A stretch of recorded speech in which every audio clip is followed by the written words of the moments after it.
মিরাজকে অধিনায়ক করে নিউজিল্যান্ডের বিপক্ষে প্রথম দুই ওয়ানডের জন্য 15 সদস্যের দল ঘোষণা করেছে বিসিবি। পাকিস্তান বিপক্ষে সিরিজের দলটাকে অপরিবর্তিত রাখা হয়েছে ব্ল্যাক ক্যাপদের বিপক্ষেও। স্কোয়াডের সবাইকে সুযোগ দিতে এমন সিদ্ধান্ত বলেছেন প্রধান নির্বাচক। এবার 2027 বিশ্বকাপের বেশ আগেও ওয়ানডে দল চূড়ান্ত করতে চায় নির্বাচক প্যানেল। দলে কোনো দ্বন্দ্বের গুঞ্জনও উড়িয়ে দিয়েছেন তিনি।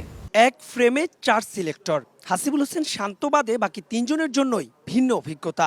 নাইমান নাদিফ প্রথমবার চিফ সিলেক্টর হিসেবে হট সিটে হাবিবুল বাশার সুমন। তবে প্রথম অ্যাসাইনমেন্টে নেই কোনো ভিন্নতা। ধেয়ে আসা ওই বাউন্সারগুলো সফট হ্যান্ডেই খেলল নির্বাচক প্যানেল। পাকিস্তানের বিপক্ষে সিরিজের দলটাই আনচেঞ্জ।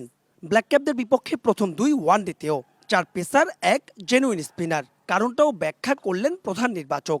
লাস্ট যেটা আমরা মনে বাংলাদেশ ভালো ক্রিকেট খেলেছে এবং সেখানে কিছু খেলার হয়তো সুযোগ পাননি একাদশে, সো এবং কিছু প্লেয়ার নতুন এসছে গত সিরিজে। সো আমাদের কাছে মনে হচ্ছে যেটা আমরা পলিসি সেট করেছি, যদি যখন কেউ আসবে সে যেন অ্যাটলিস্ট আমরা তাকে পর্যাপ্ত সুযোগ দিতে পারি। কিন্তু অপেক্ষাকৃত অনভিজ্ঞ কিউইদের বিপক্ষে কি চাইলেই সাহসী স্কোয়াড গড়া যেত না? সেই সঙ্গে 2027 বিশ্বকাপের আগে দল নিয়ে কি হবে? আবারও পরীক্ষা নিরীক্ষা। প্রায়ার টু ওয়ার্ল্ড কাপ আমরা কোনো চেঞ্জ করবো না। আমরা যদি চেঞ্জ করতে হয়, কাজে যদি দেখতে হয়, আমরা নেক্সট 6 মান্থ কিংবা এর মধ্যে আমরা দেখে নিব। আমরা একদম প্রায়ার টু ওয়ার্ল্ড কাপ আসলে নতুন কাউকে দেখতে চাই না। আনটিল যে কেউ ইনজুরি হলো তাকে ওই জায়গায় দেখতে, সেটা ডিফারেন্ট কেস। বাট আমরা আসলে ওয়ার্ল্ড কাপের আগে কোনো পরীক্ষা নিরীক্ষার মধ্যে যাবো না। এটা আমাদের সিলেকশন কমিটির একটা আমাদের মধ্যে যে এটা আলাপটা হয়েছে। শান্তকে অধিনায়ক হিসেবে সরিয়ে মিরাজকে দেয়া হয় দায়িত্ব। আবার সেই শান্তই এখন এই দলের ভাইস ক্যাপ্টেন। তাতে কি দলের মধ্যে বাড়বে অভ্যন্তরীণ কোন্দল? আলোচনা আমরা সবার সাথে করেছি।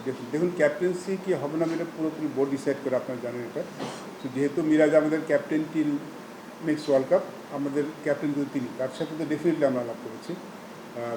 আমরা আমাদের পরবর্তীতে যে T20 ফরম্যাটটা হবে সেটা যদি আমরা এখনও দিচ্ছি না, বাট সেই ক্যাপ্টেনের সাথে আমরা আলাপ করেছি, আমরা কোচের সাথে আলাপ করেছি, আমরা দল করার আগে সবার সাথে আলাপ করেছি। এই সিরিজে সুযোগ না মিললেও ব্যাকআপ ক্রিকেটারদের প্রস্তুত থাকার আহ্বান নির্বাচক প্যানেলের। ইঙ্গিত, শেষ ওয়ানডেতে আসতে পারে পরিবর্তন। সেই সঙ্গে সাকিব আল হাসানকে নিয়েও চিরচেনা সেই বুলি আওড়ালো নির্বাচক প্যানেল। নিজেদের প্রথম অ্যাসাইনমেন্টে কোনো ধরনের ঝুঁকি নিল না হাবিবুল বাশার সুমন আর তার নির্বাচক প্যানেল। তবে অধিনায়ক ইস্যুতে ঠিকই রেখে গেল কিছুটা ধোঁয়াশা। সেই সঙ্গে সরাসরি না বললেও ইঙ্গিত দিল এই সিরিজ সাইফের জন্য অ্যাসিড টেস্ট। সৌম্য পাচ্ছেন সুযোগ। তৃতীয় ওয়ানডেতেও যে স্কোয়াডে আসছে পরিবর্তন।